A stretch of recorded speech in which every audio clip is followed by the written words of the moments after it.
दी। वो अहम समय था जब भविष्य को नया स्वरूप देने वाली शक्तियों का उदय हो रहा था।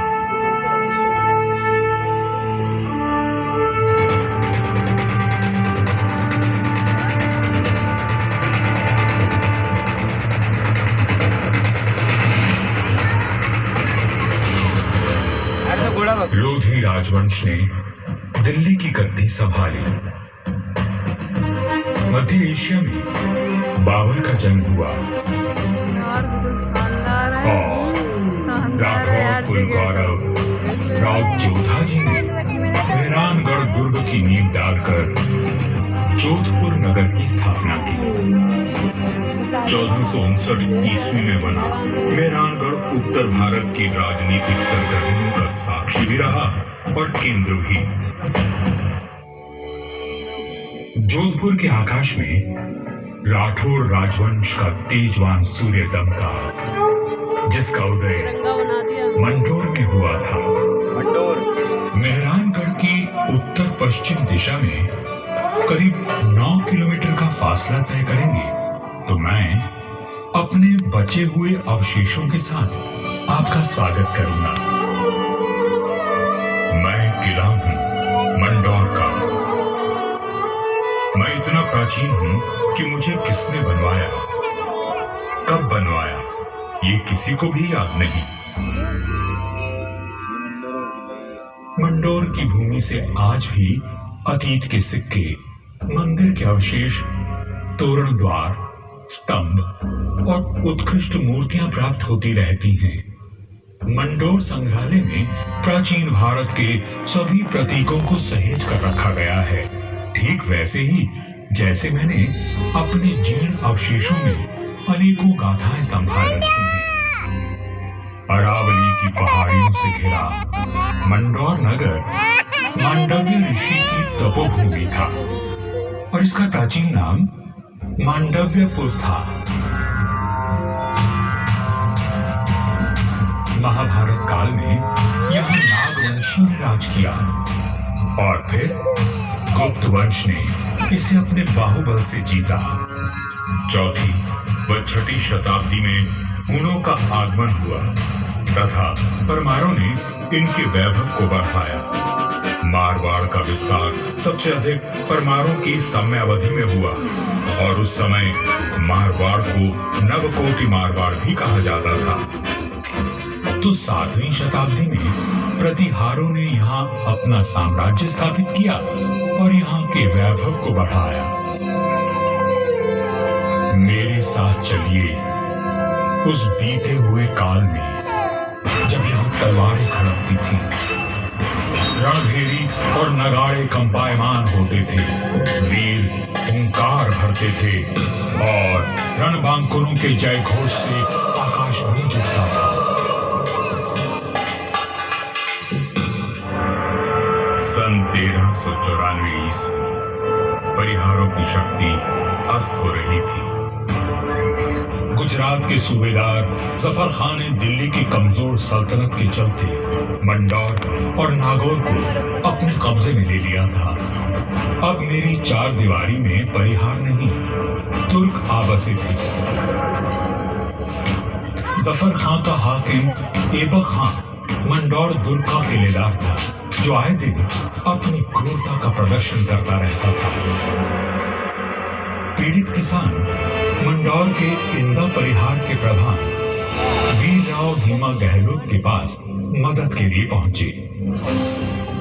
राव हेमा जी, ये तुर्क हमसे मनमाना लगान वसूल करते हैं।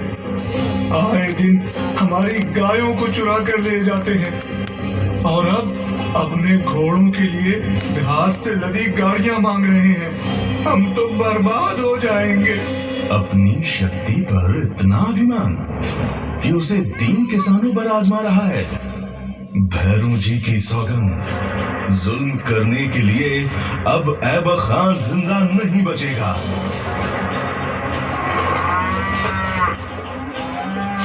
शक्तिशाली शत्रु से लड़ने के लिए बल और बुद्धि से वार करने की योजना बनाई गई। घास की कई 100 गाड़ियां तैयार की गईं और हर गाड़ी में हथियार लिए योद्धा छुप कर बैठ गए। गाड़ियां जैसे ही किले के भीतर पहुंची, क्षत्रियों ने नारा लगाया, आयो लड़ो फतेह कर दो, आयो लड़ो फतेह कर दो।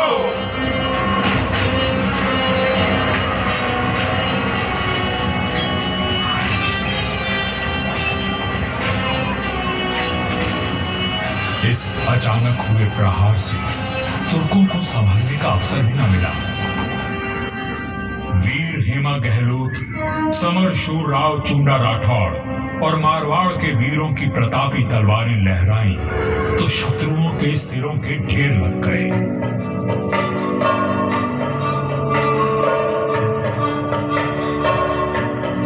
इसी जीत की याद में आज भी मंडौर में राव महोत्सव मनाया जाता है।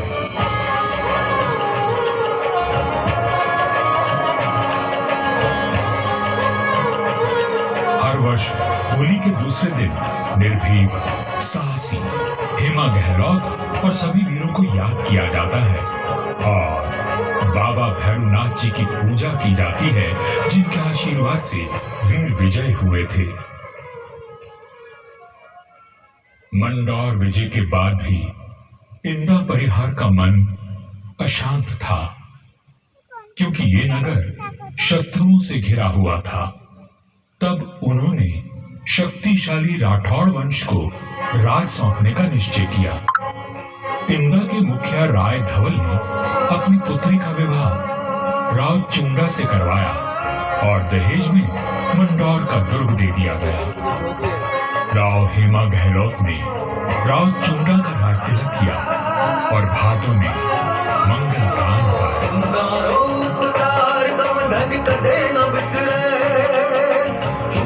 चवरी चाड़ दी मांडो वरदाए जे इंदारो उपकार कम धज कदे न बिसरे झूठो अपने कौशल और सामरिक सूझबूझ का परिचय देते हुए राव चुंडा ने अपने साम्राज्य को बढ़ाया और मंडौर को मारवाड़ की राजधानी बनाया।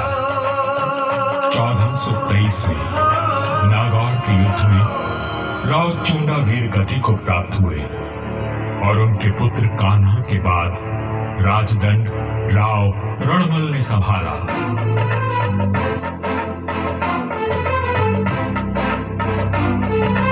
मारवाड़ और मेवाड़ में घनिष्ठ संबंध थे, परंतु मेवाड़ नरेश राणा कुंभा के कान भरने लगे।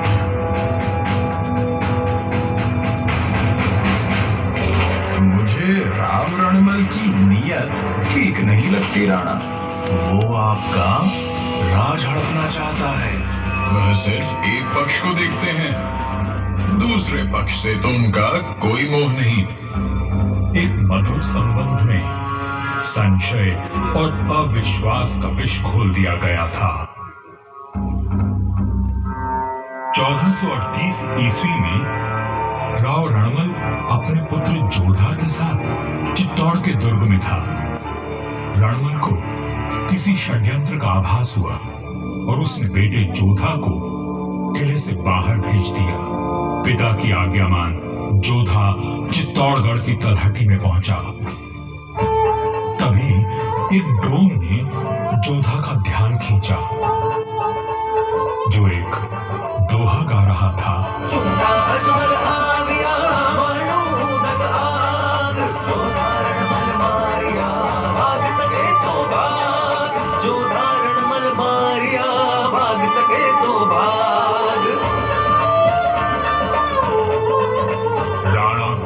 निर्देश पर चुंडा ने राव रणमल की हत्या कर दी थी। पिता की हत्या का प्रतिशोध लेने की प्रतिज्ञा लेकर युवा जोधा मारवाड़ की ओर बढ़ चला, परंतु चुंडा उसका पीछा करता रहा। वह राणा कुंभा का ताऊ था और मारवाड़ का पुराना बैरी। काल बनकर मेवाड़ की विशाल सेना जोधा के पीछे पड़ी थी और वीरों का वंशज अपने 700 स्वामी भक्त लड़ाकों के साथ उनसे जूझ रहा था। विपत्ति के हर बवंडर को साथ कर जब जोधा मंडोर पहुंचा तो उसके पास केवल 7 सैनिक बचे थे, पर